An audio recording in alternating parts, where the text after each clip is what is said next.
اللہ نے دنیا کی عورت کو بنایا مٹی سے اور جنت کی عورت کو بنایا مشک اور زعفران سے۔ وہ سورج کو انگلی دکھائے تو سورج اس کے سامنے نظر نہیں آتا، وہ مردوں سے بات کرے تو مردے زندہ ہو جاتے ہیں، زندوں کو جھلک دکھائے ان کے کلیجے پھٹ جاتے ہیں، دوپٹہ ہوا میں لہرا دے ساری کائنات میں خوشبو پھیل جاتی ہے۔ لیکن ایمان والی مٹی والی عورت اگر تقوی اختیار کرے گی تو اس جنت کی حور سے 70,000 گنا زیادہ خوبصورت ہوگی۔ اللہ نے عورتوں کے حقوق رکھے ہیں، یہ ماں کی شکل میں ہو تو میرے نبی کا فرمان ہے کاش میری ماں زندہ ہوتی اور میں عشاء کی نماز کے مصلی پر ہوتا اور میں سورت فاتحہ شروع کر چکا ہوتا اور ادھر سے میری ماں مجھے کہتی بیٹا محمد، تو میں اس کی خاطر نماز توڑ دیتا اور میں کہتا جی اماں جان۔ ماں کا حق بتایا۔ اسلام نے تو عورت کو عزت بخشی، عورتوں کا مجمع ان کی نسبت سے تھوڑی بات کر رہا ہوں، اسلام نے تو عورت کو عزت بخشی، مغرب نے تو عزت نہیں بخشی، مغرب نے تو عورت کو پاؤں کا جوتا بنا دیا، ٹیشو پیپر بنا دیا ہے۔ اسلام نے عزت بخشی۔ اس کا پہلا روپ بیٹی ہے، یہ بیٹی کے روپ میں آئے اور اس سے پہلے چلے جاؤ۔ اللہ نے آدم علیہ السلام کو بنایا مٹی کٹھی کرو، مٹی کٹھی ہو پانی ڈالو، ڈال گئی، گوندھ گئی، چھوڑ دیا، وہ کالی ہو گئی، بلبلے چھوڑنے لگی، پتلا بناؤ، کیسے بنائے؟ ایسے بناؤ، بنا دیا، چھوڑ دو، ننگا پتلا آدم کا 40 سال پڑا رہا، ہوائیں چلتی رہیں، دھوپ پڑتی رہی، خشک ہو گیا، روح ڈالی، کپڑے پہنائے، جنت میں ڈال دیا۔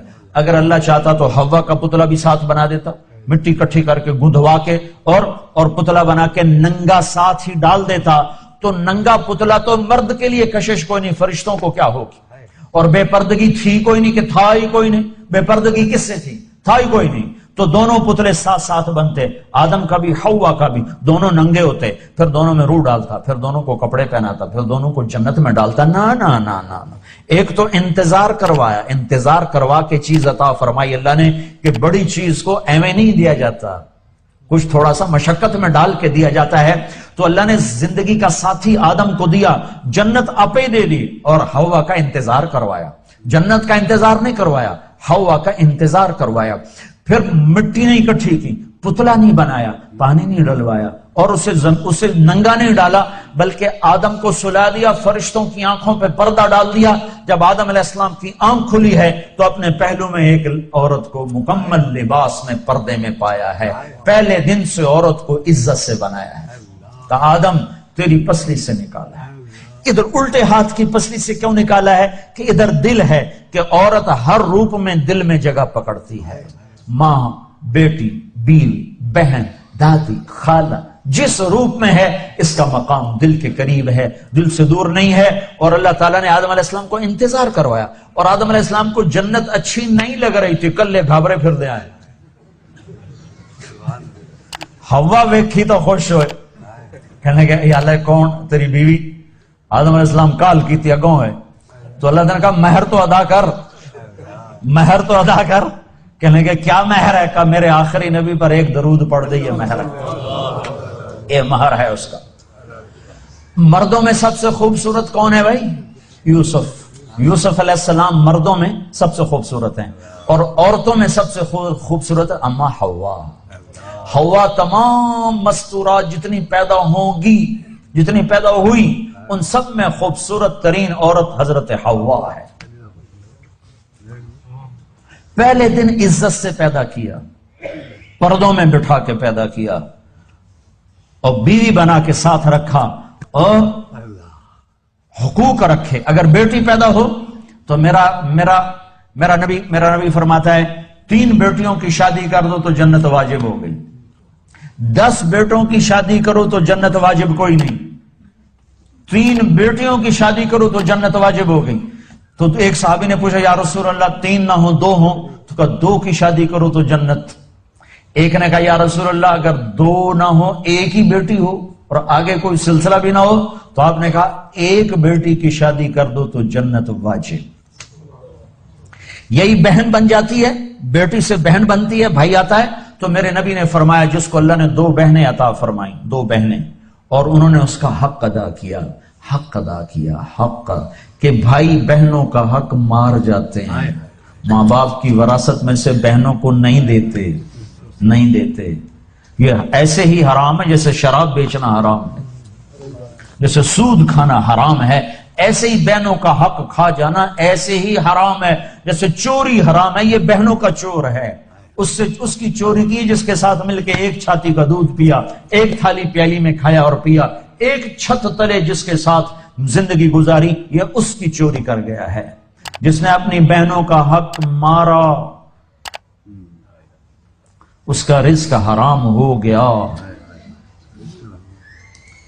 میں اپنے استاد صاحب کی خدمت میں جن سے میں نے تفسیر پڑھی، شہد لے کر گیا، 76-77 کی بات، برائمنڈ مرکز میں ہی مدرسہ ہے، مولانا جمشید صاحب۔ میں نے کہا حضرت یہ شہد لایا ہوں۔ کہاں سے لائے ہو؟ کہا جی میرے اپنے باغ کا ہے۔ میں نے کہا میں نے خود توڑا، باغ میں لگا تھا آم کا۔ میں نے کہا جی میرے اپنے باغ کا ہے۔ تو مجھ سے فرمایا تیرے باپ نے اپنی بہنوں کو زمین میں سے حصہ دیا تھا؟ ایک شہد کی بوتل اس وقت 10 روپے کی آ جاتی تھی۔ اور کتنا گہرا سوال کیا، یہ نہیں کہا ماشاءاللہ جزاک اللہ، یہ نہیں کہا تیرے باپ نے اپنی بہنوں کو زمین میں سے حصہ دیا تھا؟ اگر دیا تھا پھر تو یہ شہد حلال ہے، اور اگر نہیں دیا تھا تو سارا ہی حرام ہے، تو میں نہیں لوں گا، یہ مطلب تھا۔ ہاں بھائی تیرے ابا نے بہنوں کو زمینوں میں حصہ دیا تھا؟ میں نے کہا جی شکر ہے میرے ابا کی بہن ہی کوئی نہیں، ہوتی تو کوئی نہ دیتے، صرف 2 بھائی تھے، ساری جائیداد 2 بھائیوں کی، بہن تھی ہی نہیں ان کی۔ میں نے کہا اچھا تو تیرے دادا نے اپنی بہنوں کو زمین میں سے حصہ دیا تھا؟ میں کہا میں جمعیا ہی کوئی نہ ہوں، اس لیے میرے کو کی پوچھی جانا، میرے جمن تو پہلے دی گل نہ تھا، نہ پوچھو میرے کو۔ تو پھر ہنس پڑے، کہا اچھا ادھر رکھ دو۔ تو میرے نبی نے فرمایا جس نے بہنوں کو حصہ دیا، جس کو اللہ نے 2 بہنیں دی، اس نے بہنوں کا حق دیا، اور شادی کے بعد بھی ان کے سر پہ ہاتھ رکھا تو اس پہ جنت واجب ہو گئی۔ پھر یہ بیٹی سے بہن، بہن سے بیوی۔ پھر میرے نبی نے فرمایا بہترین مسلمان وہ ہے جو بیوی کے ساتھ اچھا سلوک کرے، اور میرے نبی نے فرمایا جو یہ چاہے اس لوگ کا مسلمان کہ وہ جنت میں میرے گھر کے قریب گھر بنا لے تو وہ 2 کام کرے، ایک اپنے اخلاق اچھے کرے، ایک اپنی بیوی سے اچھا سلوک کرے، تو اس کا گھر میرے گھر کے قریب ہو جائے گا۔ تہجد پڑھے، جہاد کرے، تبلیغ کرے، ذکر کرے، مراقبہ کرے، یہ نہیں فرمایا، کہ وہ 2 کام کرے، ایک اخلاق اچھے کرے، ایک بیوی سے اچھا سلوک کرے۔ یہ بیوی سے اچھا سلوک بھی تو اخلاق میں آتا ہے، اس کو الگ کیوں کہا ہے؟ کہ بہت سے لوگ باہر بڑے اخلاق والے ہوتے ہیں اور گھر میں بیویوں کے ساتھ بڑے بدتمیز ہوتے ہیں، اور ہمارے ذمہ داروں میں عام ہے یہ حدیث۔ ایسے میں آنکھوں سے دیکھ رہا ہوں کہ میرا سارا خاندان، میرا معاشرہ جو ذمہ دار معاشرہ ہے، وہ باہر ڈیرے دار ہیں، ذمہ دار ہیں، اور بڑے سخی ہیں، بڑے مہمان نواز ہیں، لیکن گھر میں اتنے ہی بدتمیز ہیں۔ بیویوں سے ایسے سلوک کرتے ہیں جیسے نوکرانیاں، بیویوں کے ماں باپ کو ایسے گالیاں نکالتے ہیں جیسے انہیں گالی دینا ثواب کا کام ہے۔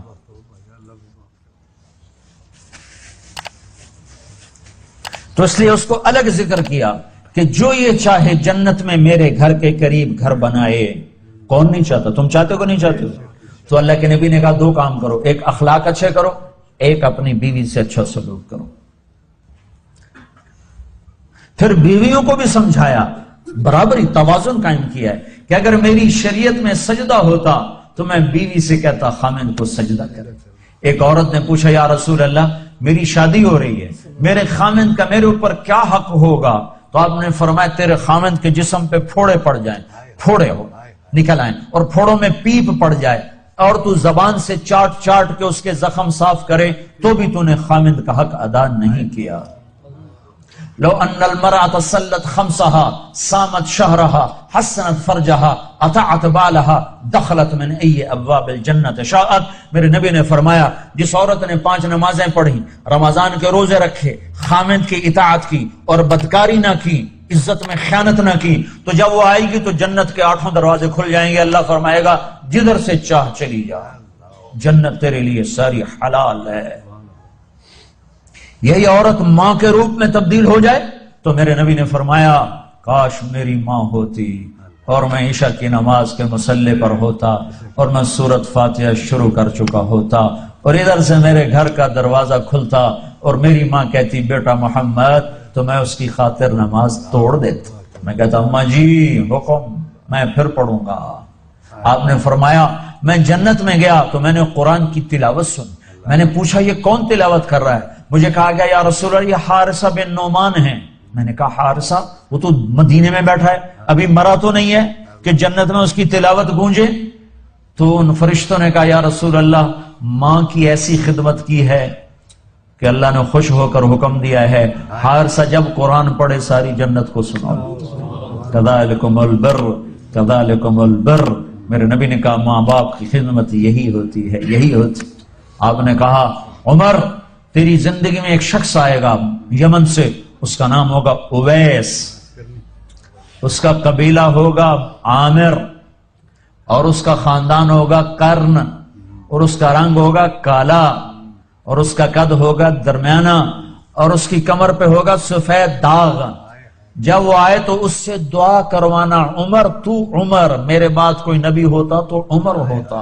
اور نبی کے دائیں طرف عمر کی قبر ہے، بائیں طرف یہ نقشہ ہے قبروں کا. ایک قول کے مطابق کہ درمیان میں اللہ کے رسول ہیں، سیدھے ہاتھ ابو بکر الٹے ہاتھ عمر. اور ایک قول یہ ہے یہ اللہ کے رسول، یہ ابو بکر اور یہ عمر، اس طرح کر کے. اور ایک قول یہ ہے، ایک قول یہ ہے اس طرح. یہ میرے نبی کی قبر، پاؤں کے ساتھ ابو بکر کا سر، پھر ابو بکر کے سر کے ساتھ پاؤں کے ساتھ عمر کا سر، یوں 3 قبریں ہیں. یا یہ ہے. تو بہرحال وہ روضہ رسول میں ہے عمر. میرے بعد نبی ہوتا تو عمر ہوتا. اور آپ مسجد میں داخل ہوئے، آپ کے ادھر ابو بکر تھے ادھر عمر تھے، تو آپ نے دونوں کے ہاتھ پکڑ لیے اور آپ نے کہا دیکھو دیکھو مجھے دیکھو، قیامت کے دن میں ایسے اٹھایا جاؤں گا کہ ادھر میرے ابو بکر ہوگا اور ادھر میرے عمر ہوگا. تو اسے کہا جا رہا عمر اویس سے دعا کروانا. یا رسول اللہ وہ اویس سے کیوں کرواؤں؟ کہ اس نے ماں کی ایسی خدمت کی ہے، جب وہ ہاتھ اٹھاتا ہے تو اللہ اس کے ہاتھ خالی نہیں لوٹاتا. تمہاری مائیں ذلیل ہوتی پھرتی ہیں اور تم یہاں جانتے بھی نہیں ماں ہوتی کیا ہے. یہاں تو سب کراؤن جانتے ہیں، کراؤن.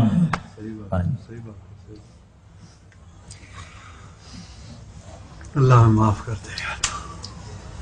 حضرت عمر کا زمانہ آ گیا، ہر سال حج کرتے تھے. ہر سال حج میں اعلان کرتے، کوئی اویس بنی عامر کوئی بھی نہیں ہوتا تھا.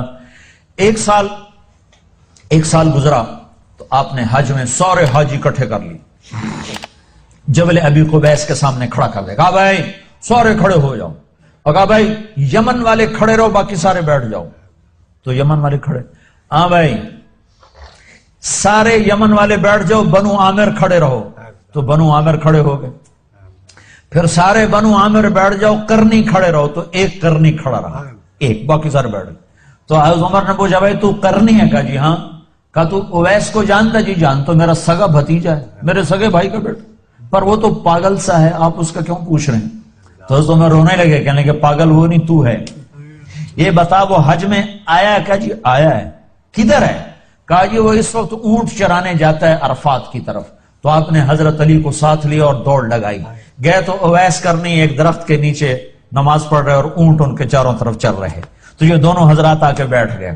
انہوں نے دیکھا کچھ لوگ آ گئے تو انہوں نے نماز مختصر کر دی. تو انہوں نے پوچھا، حضرت عمر نے پوچھا بھائی کون ہو؟ کہا جی مزدور ہوں. کہا تیرا نام کیا ہے؟ کہا جی اللہ کا بندہ عبداللہ. کہا بھائی وہ نام پوچھ رہا ہوں جو تیری ماں نے تیرا رکھا ہو. وہ کہنے لگا تو میرا انٹرویو کیوں لے رہا ہے؟ ان کو نہیں خبر کہ یہ عمر ہیں، یہ تو تابعین میں سے نا، دیکھا بھی نہیں، پہلی دفعہ حج پر آئے ہیں. تو حضرت علی بول پڑے کہ بھائی یہ امیر المومنین ہیں عمر بن خطاب اور میں ہوں علی بن ابی طالب. تو وہ پھر ایسے کانپ گئے، کہنے میں معافی چاہتا ہوں، میں نے آپ کو نہیں پہچانا، میں آپ کو بھی سلام پیش کرتا ہوں اور آپ کو بھی سلام پیش کرتا ہوں، میرا نام میری ماں نے اویس رکھا ہے. تو عمر نے کہا کپڑا ہٹاؤ اپنی کمر سے. تو ان سے کمر سے کپڑا ہٹایا تو سفید نشان تھا. تو کہا ہاتھ اٹھا اور ہم دونوں کے لیے دعا کر. وہ رونے لگے، کہا میں تو آپ قدموں کی خاک نہیں، میں آپ کے لیے کیسے دعا کروں؟ کرنی پڑے گی. ہمارے نبی نے ہمیں کہا تھا کہ تیری ماں کی خدمت نے تجھے وہاں تک پہنچا دیا ہے کہ تو یوں کرتا ہے تو اللہ لبیک کہتا ہے.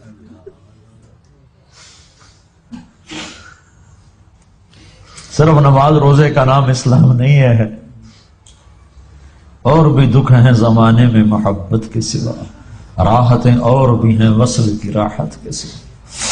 اخلاق کا بہت بڑا باب ہے جس کو امت نے بھلا کے رکھ دیا. انسانی حقوق تو پائمال ہو گئے، تباہ ہو گئے. تو حضرت عمر نے دعا کروائی، پھر انہوں نے ہاتھ اٹھائے اور دعا کی ان کے لیے. یہ ماں ہے